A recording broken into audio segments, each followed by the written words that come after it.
Good morning, family. Dr. Ross here. Welcome back. The bus is running, and now we've got to see if we can get these brakes working. So we're going to take the brakes apart, make sure nothing's seized up, flush some new fluid through them, and see if we can get a better brake pedal. So let's get started.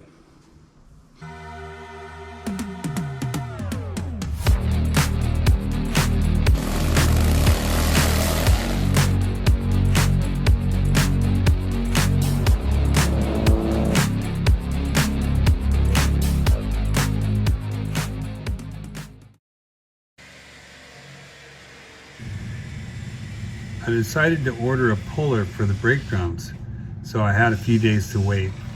And the smell kind of persisted in the bus, and I was worried about these channels that are up by the roof that still had some guano in them. So I used a wire wheel and cleaned them out really good, and then I'm shooting some paint down in there to kind of cover the rusted metal. And so it's twofold. I'm preserving the metal surfaces from surface rust and hopefully covering up some of the smell that still remains. And now it's time to get these brakes apart and see if we can figure out what's wrong.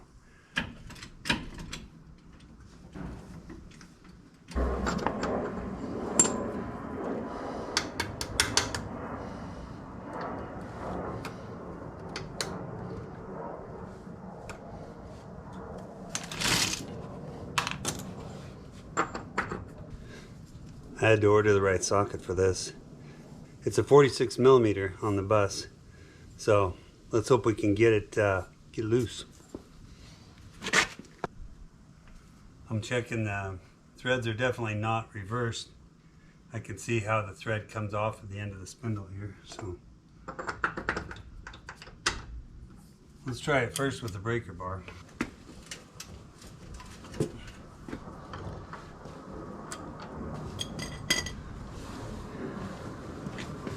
Yeah, I was fairly certain that was going to be too tight for the breaker bar. Let's try working on it with the impact wrench.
I went to that place where I buy affordable tools, and they had a 3/4 drive 3-foot breaker bar for $99.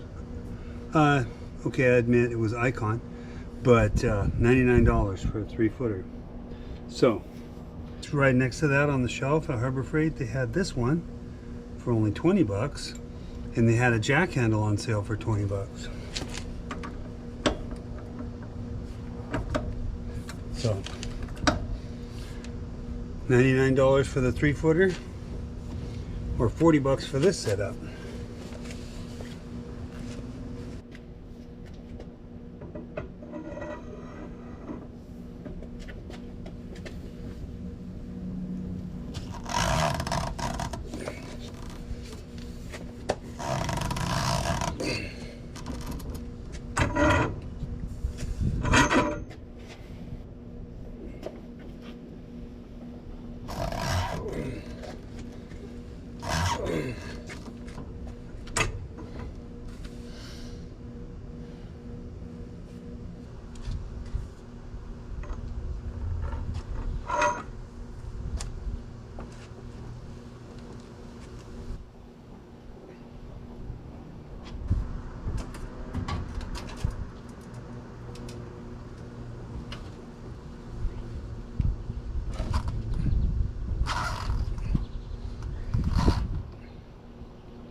I'm pretty sure either the emergency brake assembly or the brake shoes are somehow seized in the on position.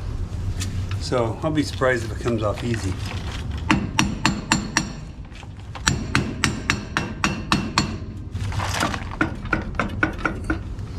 Okay, good news. It's not seized on the hub. Just the brakes inside are locked up somehow. We could try to de-adjust the shoes down. We'll see if I can do that.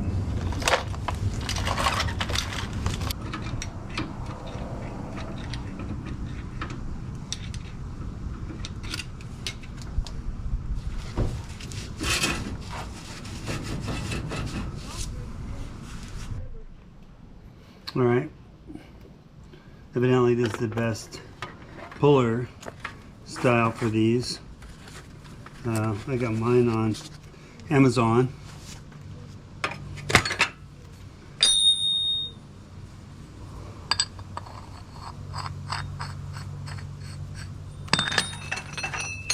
Evidently works really well with the wide 5.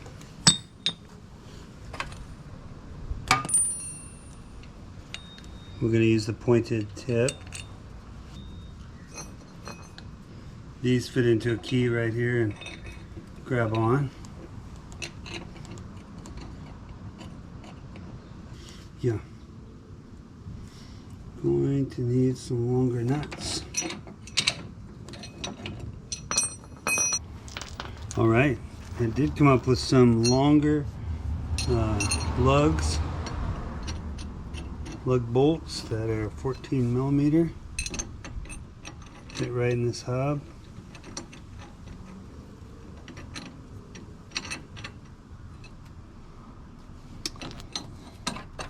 And hopefully that's all we need.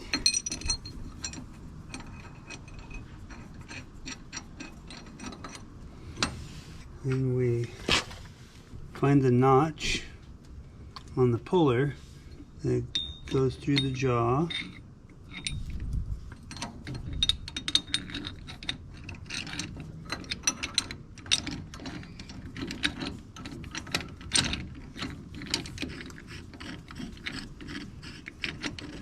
That centered up.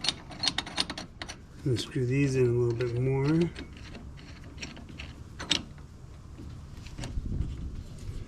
Now, we can hit this with the impact gun, but I don't know that we're going to need to. Let's just try using the pin that came with the kit.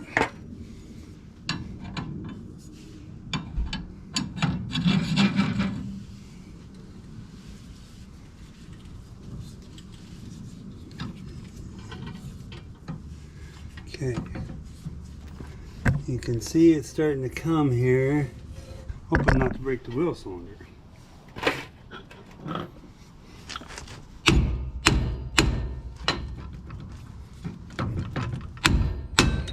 Aha! That felt good, didn't it? All right. Good investment.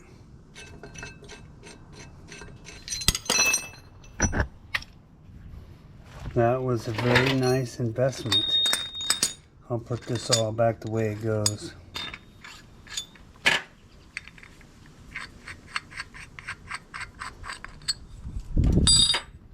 I'll just keep those lug nuts right in there. That worked great. All right, we're ready to see what we've got behind the brake drum.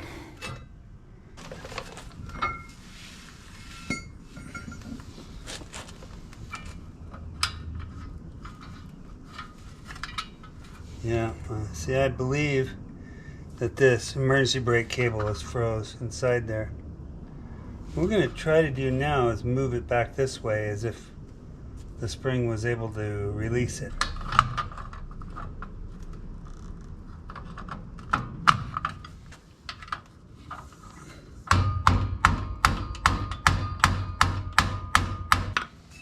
All right, watch this lever. I'm going to go pull the emergency brake and see what happens.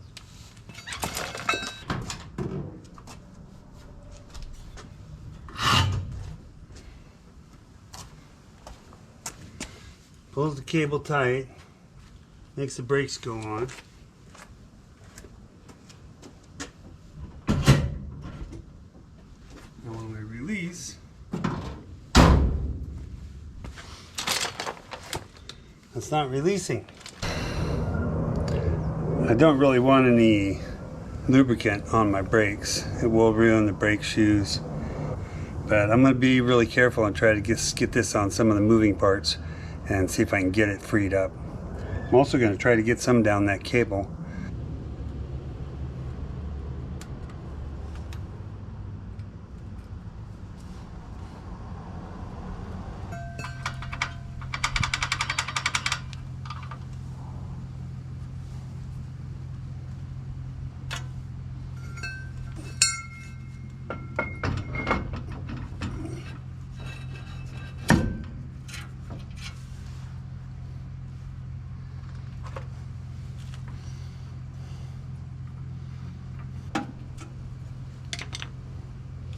The gap that goes on the bleeder screw.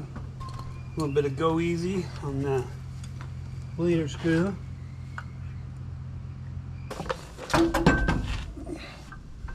Somehow we're going to need to torque that nut to 270 foot-pounds. That's why it takes such a 5-foot cheater bar to get it off. So we'll see what it takes to get it torqued.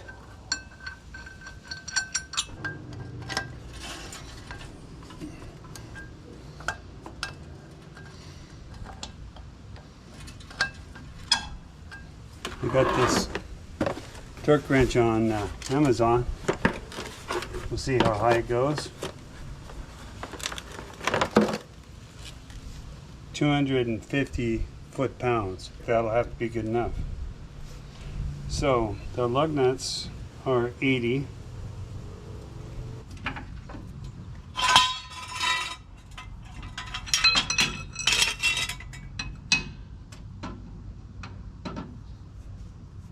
I just put a little bit of weight on the wheel.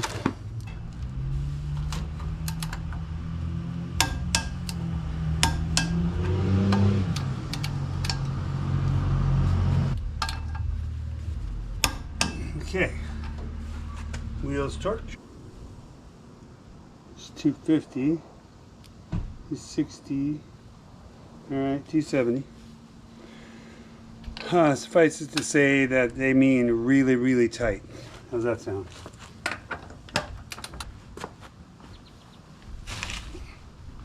Of course,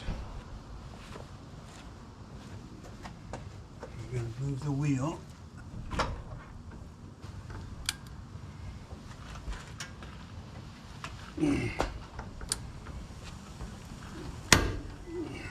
All right, there it is, 270.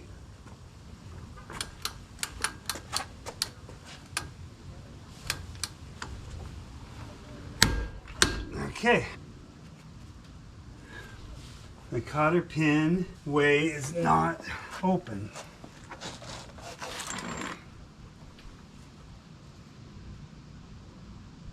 I need just a little bit more to get the cotter pin in.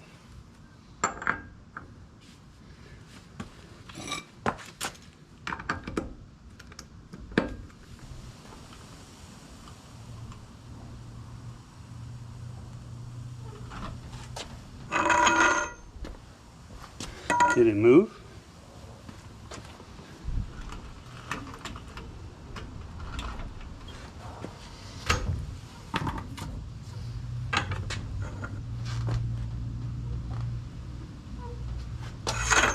I like it moved that time. Perfect. Well, that happened.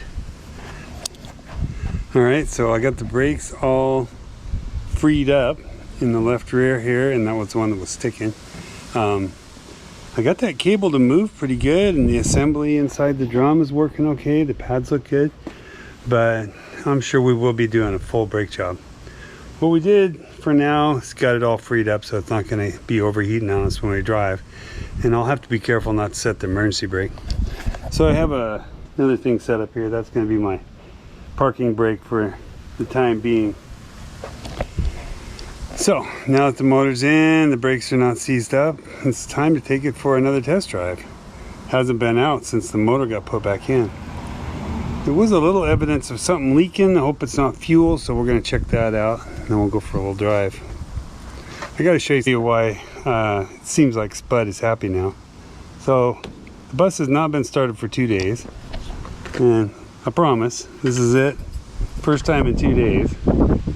But I just reach in here to hit the key. He